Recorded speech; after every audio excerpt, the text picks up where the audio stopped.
Welcome to bird media. నేను మీ పవన్ కృష్ణమూర్తి.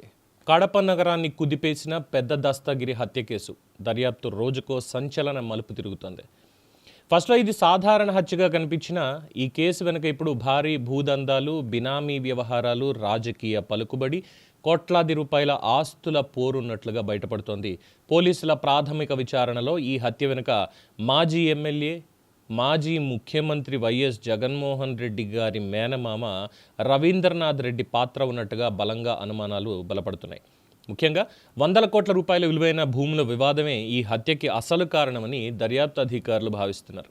ఈ కేసులో కీలక పరిణామంగా కడప మాజీ డిప్యూటీ మేయర్ నిత్యానందరెడ్డి పోలీసులకి లొంగిపోవడం రాజకీయ వర్గాల్లో పెద్ద సంచలనంగా మారింది. ఆయన ఇచ్చినటువంటి వాంగ్మూలంతో కేసు దిశ పూర్తిగా మారిపోయింది. హత్య వెనుక జరిగిన మంత్రాంగం, ఎవరితో సంప్రదింపులు జరిపారు, దస్తగిరిని ఎందుకు టార్గెట్ చేశారు అనే అంశాల మీద ఇప్పుడు పోలీసులు లోతుగా దర్యాప్తు అయితే చేస్తున్నారు. దీనికి సంబంధించి పెద్ద దస్తగిరి గత కొంతకాలంగా రవీంద్రనాథ్ రెడ్డికి అత్యంత నమ్మకస్తుడిగా, బినామీగా వ్యవహరించినట్టుగా తెలుస్తోంది. ముస్లిం వెల్ఫేర్ సొసైటీకి చెందిన సుమారు కొన్ని 100 కోట్ల రూపాయల విలువైనటువంటి భూముల్ని అక్రమ పద్ధతుల్లో రిజిస్ట్రేషన్ చేయించుకున్న వ్యవహారం ఈ వివాదానికి, ఈ హత్యకి కేంద్ర బిందువుగా మారింది. ముఖ్యంగా దస్తగిరి భార్య పేరిట ఉన్నటువంటి సుమారు 9.70 ఎకరాల అత్యంత విలువైనటువంటి భూమిని తిరిగి అప్పగించాలి అని రవీంద్రారెడ్డి ఒత్తిడి తీసుకొచ్చినట్టు సమాచారం. అయితే ఆ భూమిని దస్తగిరి ఇచ్చేందుకు నిరాకరించడంతో ఈ విభేదాలు తీవ్రమయ్యాయని తెలుస్తోంది. దస్తగిరిగా తమకి అడ్డంగా మారాడు అని భావించినటువంటి నిందితులు పక్కా ప్రణాళికతో ఆయన్ని హత్య చేసినట్టుగా పోలీసులు అనుమానిస్తున్నారు. సో ఫస్ట్ ఈ వ్యవహారాన్ని వేరే కోణంలోకి మళ్లించేటువంటి ప్రయత్నాలు జరిగాయి. అయితే దర్యాప్తు ముమ్మరం కావడంతో అసలు కథ ఒక్కొక్కటిగా బయటపడుతోంది. ముఖ్యంగా రవీంద్రనాథ్ రెడ్డి తప్పించుకుని మొత్తం కుట్రను తనపై మోపే ప్రయత్నం చేస్తున్నారు అని గ్రహించినటువంటి నిత్యానందరెడ్డి చివరికి పోలీసులకు లొంగిపోయి కీలకమైనటువంటి సమాచారాన్ని బయటపెట్టినట్టుగా తెలుస్తోంది.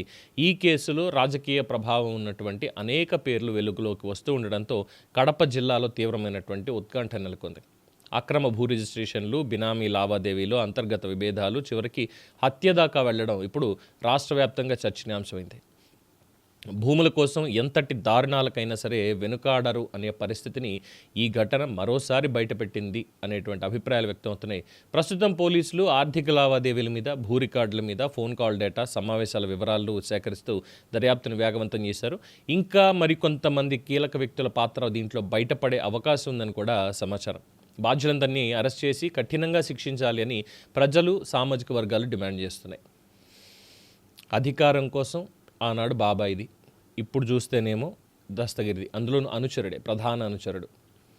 సో వీళ్ళకి ఎలా అయిపోయిందంటే పరిస్థితి మొత్తం అంతా కూడా ఈ కబ్జాలు చేయడం, వాటాల దగ్గర తేడాలు రావడం, తేడాలు వస్తే తీసుకెళ్ళి చేయడం, ఇదే ఇలా ఉంది పరిస్థితి.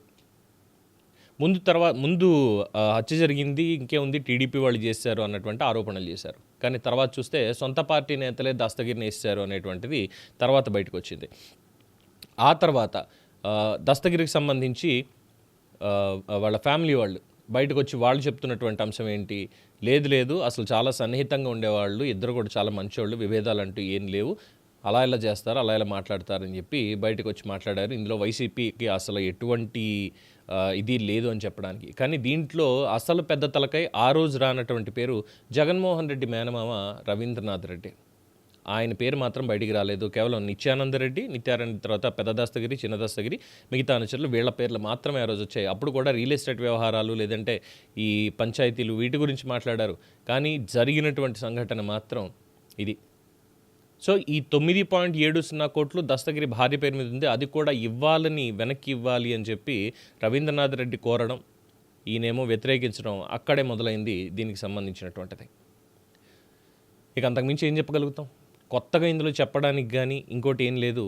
ఆ రోజు చెప్పినటువంటిదే ఈరోజు కూడా. ఆస్తుల కోసం జరిగింది, ఆధిపత్యం కోసం జరిగింది. ఆ 2 హత్యలు ఎవరు అనేది మీకు తెలిసిందే. ఏమంటారు? దీని మీద మీ అభిప్రాయం తెలియచేయండి. చూస్తూనే ఉండండి ది బర్డ్ మీడియా.